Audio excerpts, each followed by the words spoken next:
Welcome to the Play Their Way podcast, where we talk about all things in child first coaching. I'm your host, Laura Jane Jones, and today I'm excited to welcome our special guest, Chelsea Hudson. Chelsea, welcome to the pod. How are you? I'm good, thank you. Thanks for having me. Chelsea is the chair of Goalball UK Youth Board, as well as being an international goalball player and youth voice advocate. She was also shortlisted for the BBC Young Sports Personality of the Year. That intro makes me feel like a bit of an underachiever, I'm not going to lie. But Chelsea, for our listeners who don't know what goalball is, do you want to give us a quick overview of the sport? So goalball is a sport for those who are blind or visually impaired, and you have a court that's 9 metres wide, 18 metres, and your goal is the whole 9 metres. So your aim is to throw the ball into the other team's net, and the ball is about the size of a basketball. It's 1.25 kilos. It's got 3 bells in it, and the other team has to use their body to block the ball going into their net. And that ball is coming at you at about 50 miles an hour. And, oh yeah, everyone's blindfolded. How did you get into it? So when I was about 6 years old, I was attending an Action Edge charity event, and my mum had really been trying to find me a sport that I could take part in. And yeah, tried goalball. And at that point I was a bit too young to play, so I waited a couple of years while my brother was playing. And when I was about 8 or 9 years old, started playing and never looked back. As I mentioned in the intro, you're a powerful youth voice advocate. Have you also felt listened to, or do you feel like you've had to fight to be heard all the way through your time in sport? I think it's getting better, but I've definitely had to fight. All the way through school, I was told I couldn't do sport. I'd always try because that's the sort of person I am. I'm very determined. But at all stages during my education journey, I was told, you can't do sport. It's not for you. You can't access it. It's not safe. But actually, I proved them wrong because I'm now travelling the world playing. So, yeah. How much of a barrier to sport has there been for you because people make assumptions about disabled people? Oh, there's been a huge barriers. I was always told because of my sight loss, I couldn't play. But actually, I can play. It's just those slight adaptations, those conversations that need to take place that would be the difference between you can't play and you can play with these adaptations. Do you think that self-advocacy has come more naturally to you because of that? I think my self-advocacy comes from really my parents. They've raised me in that way of I need to speak up, say what I need to be able to then, not just in sport, but also in education, then be able to, be like anyone else. So I think it's not come naturally, but I've definitely grown in my self-advocacy. So at home, you've got mum and dad who've always made sure that your voice is heard. In sport, have you found allies who've done the same thing? Adults who've listened to you, made you feel like your voice is being heard? I'd say those at Goalball UK. They've always made sure I've been heard. From the second I tried my first tournament at the age of 9 to through GB, they've always been there, and they've always made sure that I could always take part. What does your role involve as the chair of the youth board for Goalball UK? So as part of the youth forum, we have to run fundraisers for Goalball UK to give more young people opportunities to take part. We have to kind of be that voice for those who are young in goalball so that they feel heard, and we then pass it on to the main Goalball UK board so that the correct conversations then take place and they know what young people actually in their community want to happen. And then we also make sure that those young people then get an opportunity to play, and we run a summer camp that we've fundraised for and then run ourselves so that they can play and have fun trying goalball. The summer camp, your biggest headache at the moment, Chelsea, I know. You're trying to raise money for this. Yes. So if people are listening and they want to donate, they can get in touch with you at Goalball UK? Yes. Good, right. I'm glad that we've got that one sorted because I knew that we were going to have to bring that up at some point. Are there examples of meaningful impacts that you feel like you've had as part of your role on the board? I think for me, the impact of being on the board is kind of, I've been able to have that voice to hear what younger players are wanting, whether that be they're wanting more opportunity to play with their friends, not just with adults all the time. I've been able to actually have those conversations then with the actual Goalball UK board, the higher ups, and make sure that those conversations are had, and then make sure they can then play the way they want to. Do you think your ability to listen and react is based on the fact that you're young, so they're closer to peer age for you, or because you've been a youth athlete and you know what it's like to fight to be heard? I think it's a bit of both. Some of them see, themselves somewhat in me. I know I'm older than them, but they see that. They see that I've had those same struggles, and actually they can kind of understand that a bit more and, relate. But then I think it's also, I make sure that they are aware that, I'm there to listen and I'm there to hear what they want to have happen, and I'll pass that on. So make sure they're heard. Play Their Way is all about the rights of the child. The UN says, as adults, we don't give children a voice. They already have one. But it's about how we listen and encourage its use. Is that how it feels as a young person in sport today? That increasingly young people are being listened to? Yes, and I definitely think that's why Goalball UK made their youth forum. They made their youth forum so their young people could be heard. That was the whole aim of it at the start, was to make young people have a voice in Goalball. Voice isn't the only piece of the Play Their Way jigsaw. It's all about choice and journey as well. So let's start with choice. How should that look for young people in sport? I think especially in, your PE lessons in school, you should have a lot more choice about what sports you do. I was automatically told I couldn't, I didn't have the choice. I wasn't allowed to do PE. But actually there should be a choice there. And it shouldn't just be that mainstream schools teach the same sports all the time. Actually, if you'd included a sport like goalball in a curriculum, I'd have been able to do PE easily. Because actually I'd have thrived in something like goalball compared to my teammates who aren't used to being under blindfold. But that was never an option, because for whatever reason they wanted to give, I think the PE teachers didn't have the knowledge to then be able to teach disability sports. So it's that choice that we need to have, is actually, can we do disability sports in schools? To then be able to know what that sport is and then be able to then play. It's one of those things that whilst out of your friends you might be one of the only blind ones, you're also one of the only international athletes as well, I'd imagine, Chelsea. So yeah. How much do you think if young people were given more choice, you might have more participation of sports for a wider group of people, not just disabled young people, but non-disabled young people who can't find an entryway to sports? I think there's such a focus, especially in education, that the only people who are really focused on in sport is those who are going to thrive and be this elite athlete. But actually, sport can be for everyone.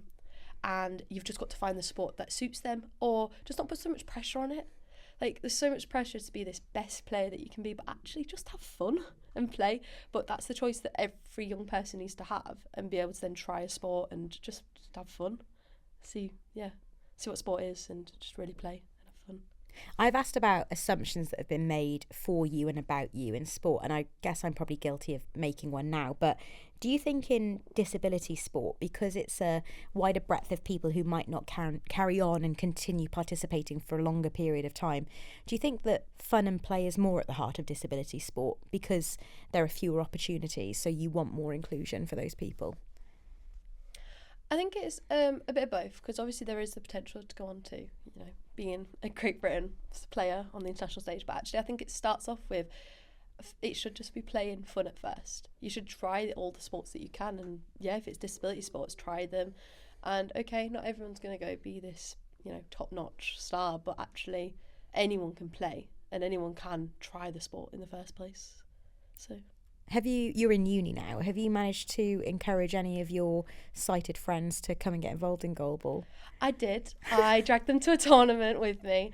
I was playing that day, but actually what they did was they did more of the referee jobs, because okay, they weren't the referee doing the actual whistles, but we need someone to be a goal judge to see when the ball's gone in, or go chase it when it goes out, and they did those kind of roles. So as much as they weren't actually playing, they were able to really be aware of the sport that I play and have that, understanding of where I'm going every weekend.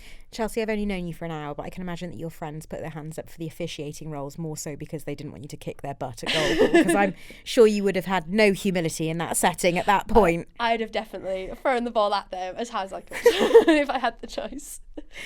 The third part of Play Their Way is journey. How much have you felt like you've been the master of your own destiny in your sporting pursuits? I'd say I've been in control of it, but other people have had to have their involvement in it. For example, if Mum hadn't found goalball, there is no way I'd have been playing. If my dad hadn't actually got on the court with me and played goalball with me, there is no way I'd have kept playing. And likewise, both my brothers and my sister also played at one point. So we've all been on that court. We've all made me get to those training sessions or tournaments all around the country. So it's been everyone's in that journey. And even the fact of all the Goalball UK staff being so supportive and, helping me in my journey, I don't think I'd have been there if it wasn't for everyone involved.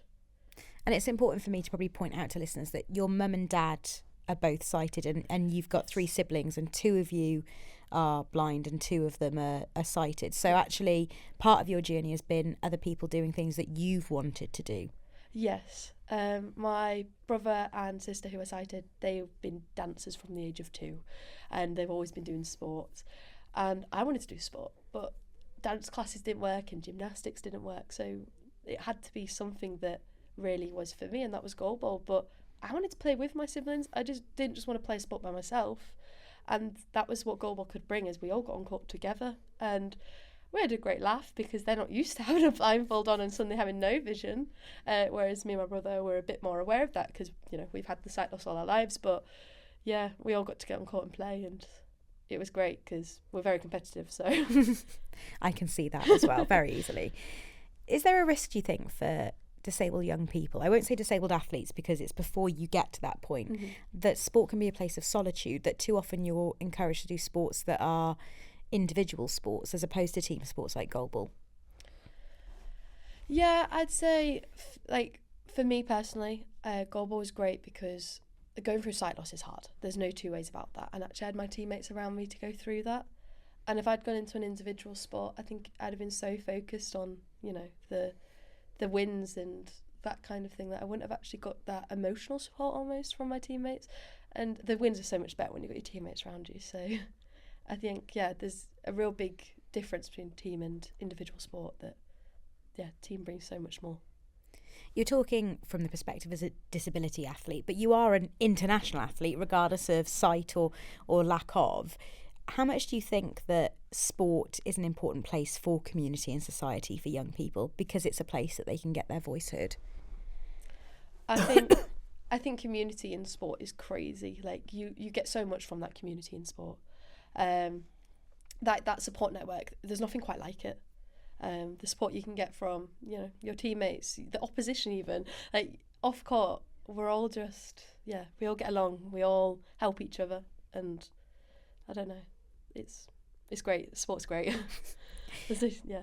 We've talked about those positive experiences of when you are listened to and how that's formed you as not just an athlete but a leader within your sport. Are those things, though, reactions perhaps to times where you haven't felt listened to? Can you give examples of times where you felt like your voice hasn't been heard in sport? Yeah, I'd say a real clear example was secondary school PE. It was always badminton, which is not the most accessible when you can't see the shuttlecock being hit at you, or dodgeball was the other favourite. They weren't the easiest sports to play, and I'd voice that. I'd go, can we not play something else? Even if we just swapped it to something like basketball, I actually find that ironically easier because I can hear where the ball is because it's been bounced on the floor. Whereas dodgeball or badminton were just not possible. But I wasn't listened to because the teacher wanted the easiest thing for that lesson, and they were the easier 2 sports for them to teach. So they'd rather go for what's easier for them than include everyone. How much do you think that's a lesson in the fact that voice for children isn't just about them speaking up, it's about adults listening to it? Do you think that's the barrier? Yeah, I think that's a huge barrier. I wasn't always listened to, and I was raised by my parents to always speak up. Don't just struggle, speak up. But actually, you can't just speak up because if you're not being heard, you know, it's very hard because I can't just say this needs changing because if it's not then acted on, then slowly I'm going to stop speaking up and saying because it's not being acted on, so why would I keep saying it? I'm sure we have lots of coaches listening who think, well, of course I'm listening to my young participants, but what do you think are the simple steps they can make to improve communication and make sure it's always a 2-way dialogue? I think the first step is to not make presumptions about players. Not even just players, but like just anyone. Just not make those presumptions. And then the second step would then be to actively listen. So really show that you've understood and comment back. Don't just hear it and go, okay. Actually give more feedback than just okay. Because okay, anyone can just say at the end of a sentence. But if you're then really listening, going, actually, I really understand what you're saying there about how, you know, my example, basketball would be easier than badminton. If there's actually a listening and an acknowledgement there, even if we don't change that PE lesson, at least then I've had the understanding that I was heard and listened to. How much do you think that would have changed your relationship with sport in your early secondary school years? I think that would have made me a lot more like almost aware of the fact if I am being heard, as much as it's not being changed this exact second, they are hearing what I'm saying, and it would have not made sport easier, because not like badminton was not easier, but it would have kind of made me more aware of, actually, okay, let's voice up again, because they are listening. So at least it's, it's getting somewhere. It's not just hitting a brick wall. If your mum hadn't found goalball for you, what do you think your sporting life would look like now? I don't think I'd have played sport. I think I'd have stopped. I think for me, it was so hard through school not being listened to that I don't think I'd have continued it. And how would that have impacted your life as a disabled adult now? Oh, it'd have been huge. Sport is where I got the advice on how to apply to uni as someone with a disability. Sport was where I learnt how to navigate the world, get on public transport, with my sight loss, and how to travel the world and just do anything. That's where I learnt all those skills. So if I hadn't found sport, I think I'd have had a lot more barriers in my life that I couldn't even think of now, because that's not, of course, the route I went. But yeah, I think it would have been a huge difference for me. Do you think there's a risk for disabled adults who haven't had access to sport, that they would live very sedentary lives? How different would your life look physically if you didn't play goalball? Do you think you would have found a way into the gym to train, or do you think you would have had an access point? I don't mean physically, but from the perspective of going to gyms, starting to go to the gym. Do you think goalball's provided you with all of that? Yeah, I'd really put all that down to goalball. I wouldn't have gone to the gym, because I wouldn't have known how to safely even lift the weights. I wouldn't have even navigated as well. Like, goalball made me learn all these skills of how to go anywhere and do anything, really. That was all learnt from goalball. And of course my parents, I think they'd have stepped up more if I didn't have goalball, but they didn't know either, because they don't live with sight loss. So as much as they know and would have learnt as much as they could have, they can't teach me as much as someone else with sight loss can. So let's talk about what goalball is coming up this year for you, and then in the future. So you have mentioned that you've travelled the world with goalball. You've already shown off to me today that you've been all the way to Australia on a non-stop flight to Perth. But where do you go this year with goalball?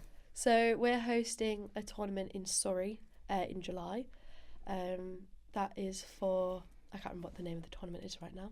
That's probably not good to know, but hey ho. So yeah, we're going to Surrey in July, and then in September we literally fly out on my birthday. So that's where I'm spending my 21st. Oh wow.